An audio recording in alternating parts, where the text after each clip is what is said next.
ጤና ይስጥልን። ዶክተር ተክለሙስ ተስፉ እባላለሁ። በሎስታር የሕክምና ማዕከል የማህፀንና ጽንስ ስፔሻሊስት ሐኪም ነኝ። ዛሬ የምንወያየው ርዕስ ካለ ጊዜ የሚፈጠረው የእንሽርት ውሃ መፍሰስ ይሆናል።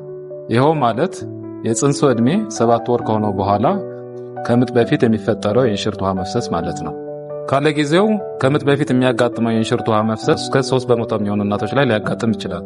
የዚሁ ችግር ምክንያቶች ብናይ ደግሞ ከዚህ በፊት በነበረው እርግዝና ከምጥ በፊት የእንሽርት ውሃ መፍሰስ ታሪክ ከነበረ፣ እንዲሁም የማህፀን ጫፍ ኢንፌክሽን ካለ፣ በተጨማሪም የእርግዝናው አይነት ማንታና ከዛ በላይ ከሆነ፣ በማህፀን ውስጥ የሚገኘው የእንሽርት ውሃ ከመጠን በላይ ከበዛ፣ የማህፀን ጫፍ መድማት ካለ፣ እነዚህን እንደ ምክንያቶች ሊጠቀሱ ይችላሉ።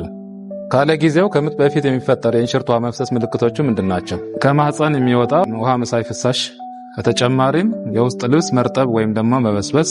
ሌላው ደግሞ ወደ እግር የሚወርድ ውሃ መሳይ ፈሳሽ ሊሆን ይችላል። አንዲት እርጉዝ እናት ከምጥ በፊት የሚከሰተው የእንሽርት ውሃ መፍሰስ ከሌሎች የሰውነት ፍሳሽ ወይም ደግሞ የማህፀን ፍሳሽ እንዴት መለየት ትችላለች? ይህንንም ለማወቅ ወደ ጤና ተቋም በመምጣት ስቴራይል ስፔኩለም ኤግዛሚኔሽን የሚባለው የማህፀን ምርመራ በማድረግ መለየት ይቻላል።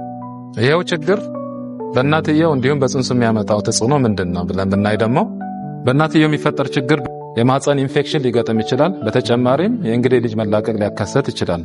እንዲሁም በጽንሱ የሚፈጠረው ችግር ጽንሱ ሳይወለድ ኢንፌክሽን ሊገጥም ይችላል። እንዲሁም የእትብት መሽሎክ ወይም ደግሞ ኮርድ ፕሮላፕስ የሚባል ችግር ሊከሰት ይችላል። በተጨማሪም ጽንሱ ካለ ጊዜ ወይም ደግሞ ፕሪተርም ሌበር የሚባል ችግር ሊከሰት ይችላል። ከተወለደም በኋላ ረዘም ላለ ጊዜ በማሞቂያ ክፍል ሊቆይ ይችላል። ካለ ጊዜው ከምጥ በፊት የሚመጣው የእንሽርት ውሃ መፍሰስ እንዴት ማከም እንችላለን? በመጀመሪያው ሆስፒታል መተኛት ይኖርባታል። በተጨማሪም በተኛችበት ጊዜ ኢንፌክሽን እንዳይፈጠር የሚደረጉ የደምና የሽንት ምርመራዎች ይደረጋሉ። በመቀጠልም የማህፀን ኢንፌክሽን እንዳይፈጠር በደም ስር የሚወሰዱ መድኃኒቶች ይኖራሉ። በተጨማሪም የሳምባ መጠንከሪያ መድኃኒቶች ይኖራሉ። እንዲሁም ኢንፌክሽን እንዳይፈጠር በ2 ቀን እስከ 3 ቀን ባለው ጊዜ የደምና የሽንት ምርመራ ይደረጋል። ይኸው በማድረግ በተቻለ መጠን የጽንሱ ጊዜ እስከ 37ኛ ሳምንት እንዲገፋ ይደረጋል።